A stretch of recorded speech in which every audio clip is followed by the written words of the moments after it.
Salut, c'est Antoine. Dans cette vidéo, je vous offre un extrait de la formation Get It Done, qui est une formation productivité pour accomplir plus et atteindre vos objectifs. Donc si ça vous intéresse, je vous laisse regarder cet extrait des 4 jours de formation. C'est pas seulement un teasing, c'est-à-dire que je vous donne vraiment du contenu, je vous donne vraiment de la valeur dans cet extrait, mais gardez en tête que c'est que un aperçu de plus de 2h30 de formation. Vous pouvez démarrer à tout moment la formation en cliquant sur la fiche ou le lien en description. Sur ce, je vous laisse regarder.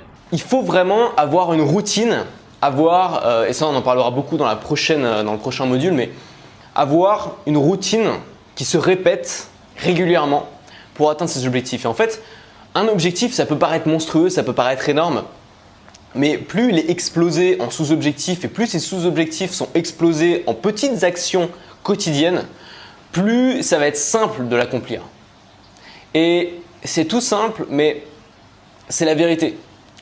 Moi, si je m'étais dit, ok, cette année, où il y a ce trimestre, si on ne dit pas un trimestre, tu vas faire 90 vidéos, ça m'aurait paru assez gros quand même. 90 vidéos, ouais, je l'ai fait où, je l'ai fait quand, est-ce que je l'ai fait tout en 3 jours, enfin ça va être compliqué quoi.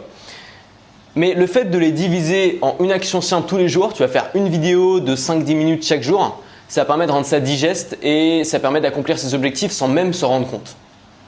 Sans même se rendre compte. Ça veut dire qu'à la fin de l'année, j'aurais fait à peu près 360 vidéos, peut-être un petit peu moins. J'aurais fait à peu près 360 vidéos sans même m'en rendre compte. Parce qu'à aucun moment, je me suis dit, ok, bon, il faut que je fasse 360 vidéos. Allez, c'est parti, 360 vidéos. Non, jamais je me suis dit ça. Simplement, chaque jour, je me fais la même routine qui est, ok, aujourd'hui, tu vas faire tes vidéos du jour. De quoi tu peux parler? Est-ce que tu as ton calendrier de contenu qui est prêt? Est-ce que tu as une vidéo préparée pour aujourd'hui? Est-ce que tu es en forme pour faire un vlog? Est-ce que tu es chaud pour faire une vidéo inspirationnelle? Qu'est-ce que tu vas faire aujourd'hui? Je me pose pas la question qu'est-ce que je vais faire demain. Je me pose la question chaque jour, qu'est-ce que tu vas faire aujourd'hui? Donc j'ai une vision limitée. J'ai toujours ma grande vision à long terme, je veux créer quelque chose de grand. Mais ma priorité maintenant, c'est de faire cette vidéo. Et je me concentre à fond sur une seule chose, c'est faire cette vidéo du jour. Et c'est ce qui me permet d'accomplir beaucoup. C'est le secret en fait. C'est le secret quand on est fainéant, quand on est flemmard comme moi et peut-être comme vous, d'accomplir de grandes choses. C'est d'en faire un petit peu tous les jours. On part d'un problème simple, c'est que dans une journée c'est un ratio en fait en termes de productivité entre le temps que vous avez et l'énergie que vous avez. Le temps et le niveau d'énergie, c'est deux choses. Il n'y a pas que le temps en fait. Et beaucoup de gens disent j'ai pas le temps. C'est pas vrai. Vous avez le temps. On a tous énormément de temps en fait dans une journée. Enfin, dans une journée, je sais pas, t'as 15 heures pour faire des trucs. Si on enlève le sommeil et on a le temps de faire énormément de choses dans une journée. Le problème c'est pas le temps, le problème c'est l'énergie. C'est qu'on n'a pas souvent l'énergie pour être actif toute la journée. Voilà, un mec qui dit j'ai pas le temps, bah souvent il va passer 3 heures tous les soirs à affalé devant la télé parce qu'il va être fatigué, parce qu'il aura passé sa journée à bosser à l'usine et on comprend. C'est pas un reproche, c'est pas une critique ce que je fais. C'est simplement il faut en avoir conscience. Il faut avoir conscience que souvent quand on dit qu'on n'a pas le temps, surtout qu'on n'a pas l'énergie. Moi je suis pas quelqu'un qui bosse 12 heures par jour, j'ai pas l'énergie pour le faire, mais j'aurai le temps de le faire et donc j'essaye en fait d'aménager ma journée pour que je puisse faire des trucs à chaque étape, mais faire des trucs qui demandent pas forcément le même niveau d'énergie et le même niveau d'humeur. Là par exemple, j'ai décidé d'étaler cette formation sur 4 jours et de la faire tous les matins. C'est la première chose que je fais tous les matins puisque le matin, évidemment, au réveil après le petit-déj, c'est le moment où j'ai le plus d'énergie et faire un module de formation où vous donnez, ça demande énormément d'énergie. Donc c'est très difficile de faire 4 modules en une journée, en tout cas de mon expérience. Voilà, donc le temps et l'énergie, c'est les deux ressources que vous avez, c'est les deux ressources qui sont limitées, notamment l'énergie. On va voir dans le dernier module, dans le 4e module, comment avoir plus d'énergie grâce notamment à une bonne hygiène de vie, faire du sport, bien manger, tout ça. Puisque l'énergie en fait est votre capital numéro 1 avec le temps pour être productif et pour accomplir vos objectifs. Donc l'énergie n'est pas à sous-estimer. C'est pas je travaille donc j'ai pas le temps de faire du sport. Non, faire du sport c'est bon pour vous, c'est bon pour votre business, c'est bon pour votre productivité, c'est bon pour vos objectifs. Même si votre objectif c'est pas de perdre du poids ou de gagner du muscle, le fait de faire du sport ça va servir vos objectifs intellectuels. Puisque ça va vous donner plus d'énergie. Et on parle pas seulement d'énergie physique, mais aussi d'énergie mentale. C'est-à-dire que se poser devant un ordinateur pour rédiger un rapport, par exemple, ça demande une énergie. Alors c'est pas forcément la même énergie que celle que vous allez utiliser pour faire un marathon, mais ça demande aussi une forme d'énergie. Donc ce qu'on va faire, c'est qu'on va optimiser ce rapport temps-énergie.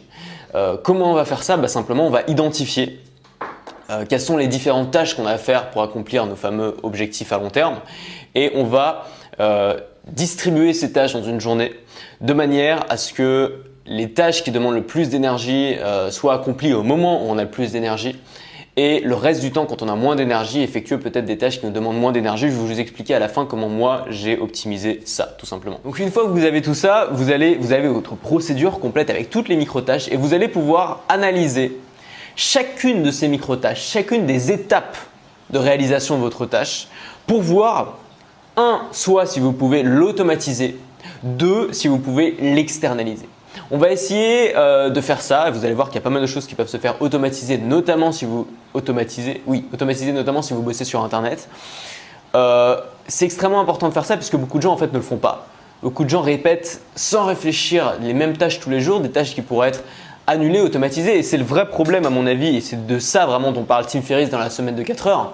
C'est le vrai problème de la plupart des gens qui se disent busy, qui se disent occupés, c'est qu'ils font des tâches qui sont inutiles. C'est que pour se donner l'impression d'être occupé, puisque aujourd'hui on adore se donner l'impression d'être un busy man, un busy woman, toujours actif et tout, on va faire des tâches qui sont totalement inutiles parce qu'elles pourraient être soit automatisées, soit externalisées. Qui sont des tâches à faible valeur. Il y a plein de tâches à faible valeur qui ne vont pas apporter beaucoup dans votre business, mais que vous allez faire parce qu'elles sont confortables. Que vous allez faire parce qu'elles sont agréables à faire, parce que vous savez les faire, parce que vous avez l'habitude de les faire. Mais le problème des habitudes, c'est qu'au bout d'un moment, on n'y réfléchit plus. Ça peut être une très bonne façon de faire quelque chose d'important tous les jours. Moi, j'ai pris l'habitude de faire une vidéo tous les jours. Tous les jours, je me pose pas la question, heureusement, est-ce que je devrais faire cette vidéo ou pas? Mais pour toutes les micro-tâches, j'essaye que ça ne devienne pas des habitudes. Parce que ça devient des habitudes, vous arrêtez de vous poser la question pourquoi? Pourquoi je le fais? Et c'est dangereux parce que parfois, vous finissez par faire des tâches qui sont parfaitement inutiles, mais vous les faites simplement par habitude et par confort. Et c'est de ça qu'on parle, c'est de sortir de sa zone de confort. Et dans tous les domaines, c'est utile de sortir de sa zone de confort. Quand on veut être plus productif, c'est utile de sortir de sa zone de confort. Puisque sa zone de confort, c'est de faire des tâches pas forcément utiles, mais qu'on sait faire, dans lesquelles on est bien, et qu'on va répéter tous les jours pour se donner l'impression d'être occupé, mais qui en fait ne sont pas vraiment utiles. Donc, on va analyser chaque étape et on va essayer d'automatiser ou d'externaliser toutes les micro-tâches, toutes les étapes que vous pouvez tout simplement externaliser ou automatiser. Et c'est pas difficile de manger sans sucre, sans lait, sans gluten et sans viande. Ça peut paraître impensable pour des gens parce que vous êtes en France et qu'en France on bouffe que ça. Mais ouvrez vos yeux, allez voir ce qui se fait autre part, allez voir ce qui se fait en Inde. J'ai jamais aussi bien mangé qu'au Sri Lanka, il y a une richesse de saveurs extraordinaire. Ils marient les épices, ils marient les différents pois qui vont vous apporter des protéines en plus. Donc voilà, les lentilles, le quinoa, plein de choses vraiment bonnes pour la santé, les fèves. Ils marient tout ça, c'est délicieux au goût. C'est pas salé, c'est pas sucré, c'est pas gras, c'est juste bien épicé comme il faut, c'est des bonnes épices, c'est délicieux au goût, c'est végétarien, c'est sans gluten, c'est parfait. Mais juste, je vous conseille vraiment de vous ouvrir à des cuisines étrangères peut-être, parce qu'en France, la cuisine locale française est constituée de viande, de lait et de gluten. Donc c'est vraiment pas le top. Vraiment pas le top. Donc si vous pensez que vous pouvez rien manger si vous arrêtez la viande, le lait, le gluten et le sucre, allez voir ce qui se fait autre part, vous allez voir que c'est possible et qu'on peut très bien manger. Les aliments à privilégier. Les aliments à privilégier, ça va être tous les aliments vivants. Les aliments vivants, ça veut dire les aliments qui sont gorgés d'eau. Ça va être les crudités, les légumes, les fruits. Alors les fruits c'est pareil, c'est bon, mais faut pas non plus se faire des orgies de fruits parce que c'est quand même du sucre et ça risque de vous mettre un peu KO après et c'est pas très bon quand même de faire c'est du fructose, hein, c'est pas le même sucre que le sucre raffiné que vous avez dans les gâteaux par exemple, mais c'est quand même du sucre, c'est du sucre de meilleure qualité. Mais si vous en mangez trop, vous allez quand même avoir les effets indésirables du sucre. Mais voilà. Les légumes à volonté, vraiment légumes à volonté, ça vous le savez, hein, je vous apprends rien, mais légumes à volonté et évitez de faire les épinards au beurre, c'est des grands trucs, c'est pour mieux manger des légumes, on va les noyer dans la sauce ou dans le beurre ou dans le gras ou dans le sel. C'est dommage parce que les légumes c'est bon, apprenez à les aimer, la meilleure façon d'aimer les légumes c'est d'en consommer de plus en plus et de vous dire ça c'est sain, c'est bon pour moi. La meilleure façon d'aimer un aliment que vous aimez, quand j'étais petit je détestais les brocolis, aujourd'hui j'aime bien. Je suis pas fan, hein, mais j'aime bien les brocolis, j'aime bien les choux, j'aime bien la salade, tous les trucs que je pouvais pas blairer quand j'étais petit. Pourquoi? Parce qu'aujourd'hui j'ai conscience que c'est bon pour moi. Dites-vous que vous faites du bien en fait. Dites-vous que, la meilleure façon d'aimer un aliment, c'est de le consommer en sachant que c'est notre ami, qu'il est bon pour nous, qu'il va nous faire du bien. Et qu'après avoir mangé, à court terme, on va se sentir mieux, on va avoir plus d'énergie. À moyen terme, on va être plus en forme, plus beau. À long terme, on va vivre plus vieux et on va éviter de se choper des maladies. Si vous pensez à tout ça quand vous mangez quelque chose de bon, un légume par exemple, vous allez davantage le savourer. Et de la même façon, si vous bouffez une pizza, bon, si une fois de temps en temps vous voulez vous faire voilà, votre cheat meal pizza, ok, il n'y a pas de souci. Mais si vous avez tendance à bouffer un peu trop des trucs pas très bons pour la santé, pensez quand vous le mangez à tous les effets négatifs. Dites-vous, ok, dans 1 heure, je vais être incapable de faire quoi que ce soit parce que je vais être en digestion.